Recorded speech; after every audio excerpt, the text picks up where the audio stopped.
She was just 6 years old when they crowned her Queen of England, barely old enough to hold the crown that would define her fate.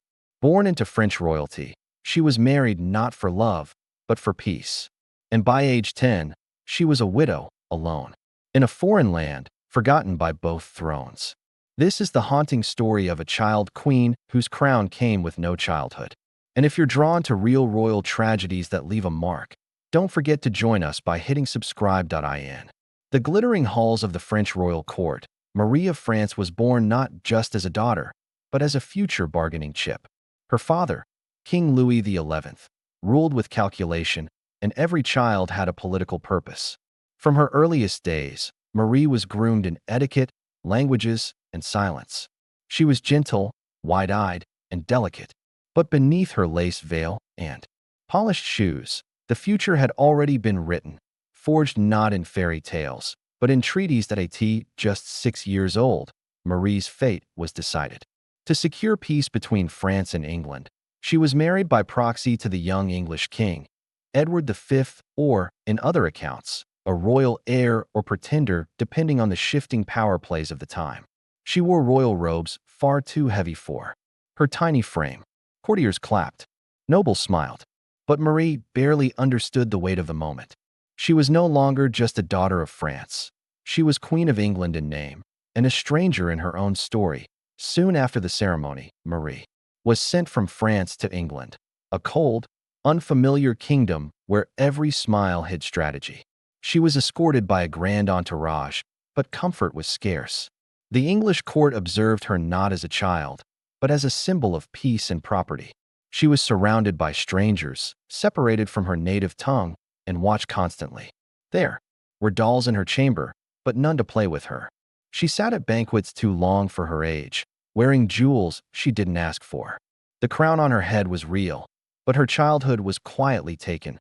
Though called a queen, Marie had no power. Decisions were made around her, never with her. She was taught how to curtsy, how to nod, how to sit in silence, but never how to speak her mind. Her husband, still a child himself, was distant and often ill.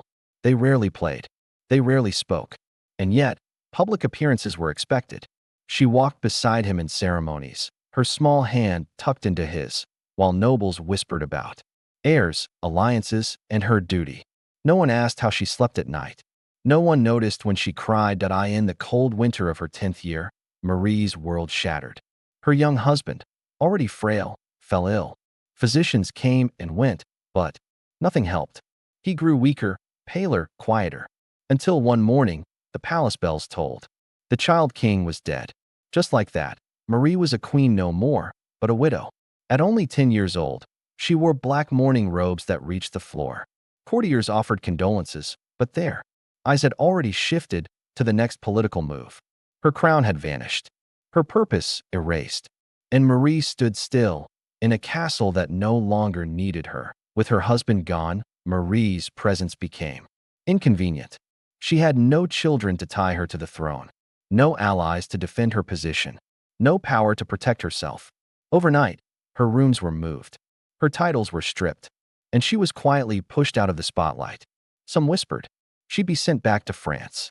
Others suggested remarriage.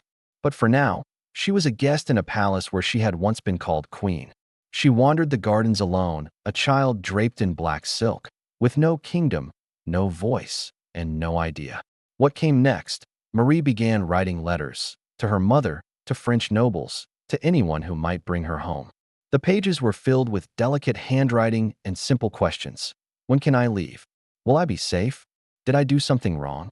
But most of those letters were never answered. Diplomacy moved slowly. Politics moved colder. And for now, the child queen was left in limbo. The English court offered her meals and gowns, but not comfort. She was treated with formality, not kindness. And behind her small desk, Marie wrote to people she wasn't sure remembered her. Eventually, word arrived from France, not of rescue, but of negotiation. Marie's value as a political bride still lingered, and her family began considering a second alliance, a new marriage, a new crown. She was just 11. A French nobleman, much older, was suggested as her next husband. Advisors whispered it would restore her honor, that it was her duty. Marie listened quietly. She didn't cry. She simply nodded. She had learned what queens were meant to do, obey. Her childhood had ended long ago. Now, she was being traded again, wrapped in velvet and silence. When she finally left England, Marie didn't smile. She boarded the ship under gray skies, surrounded by guards and ladies in waiting, most of whom she would never see again. The sea was rough, the air cold, and the journey slow.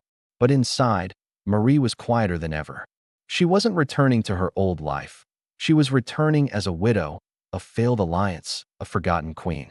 France welcomed her not with celebration, but with formality. She bowed before her father once more, and he looked at her not as a daughter, but as a piece back on the chessboard. Back in France, Marie was moved to a secluded chateau for rest, they said. But rest was a polite word. In truth, she was being kept out of sight until a new match could be arranged. She was assigned tutors and ladies, but rarely visitors. Her days were quiet, her letters screened. She spent hours staring from her window at gardens she wasn't allowed to walk alone. At night, she dreamed of England, not with longing, but confusion. Was she ever really queen? Or just a ribbon tied to someone else's crown? As the years passed, Marie grew, but her title did not return. No one called her queen anymore. That word belonged to others now, stronger, older women with husbands and heirs. Marie became a quiet shadow in court, respected but irrelevant. At banquets, she was seated politely and forgotten quickly. When foreign guests asked about her past, they were told only what sounded elegant. She once served France with dignity. But no one spoke of the crown she wore at 6 or the grief she wore at 10. That story was too sad to repeat aloud at 16. Marie was offered a second marriage, this time to a widowed French duke, nearly twice her age. The court called it a fine match. Her father called it a second chance. Marie said nothing. She had learned long ago that her opinions held little weight. The ceremony was quiet, the dress modest. And though the duke was kind in public, he saw her not as a partner, but as a possession, an obedient, quiet wife with royal blood but no voice. It wasn't love. It wasn't freedom.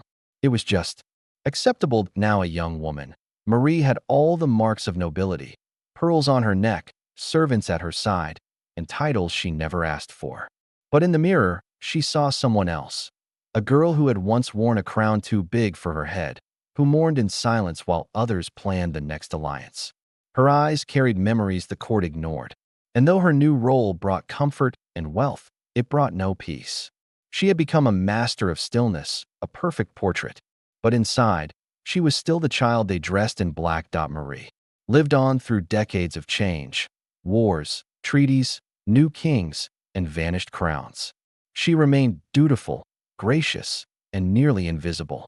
Historians recorded her marriages, her dowries, her movements, but not her emotions.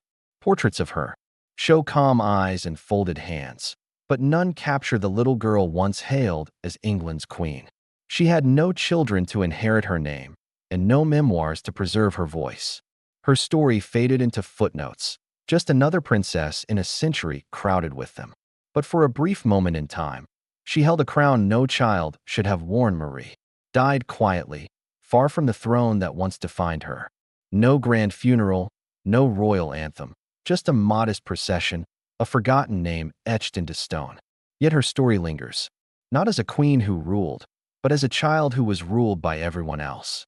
She was a pawn dressed as royalty, a girl whose innocence was traded for treaties. The world remembers kings who conquered, but rarely the little girls they broke along the way. Marie's crown was made of gold, but it rested on a childhood that never truly belonged to her.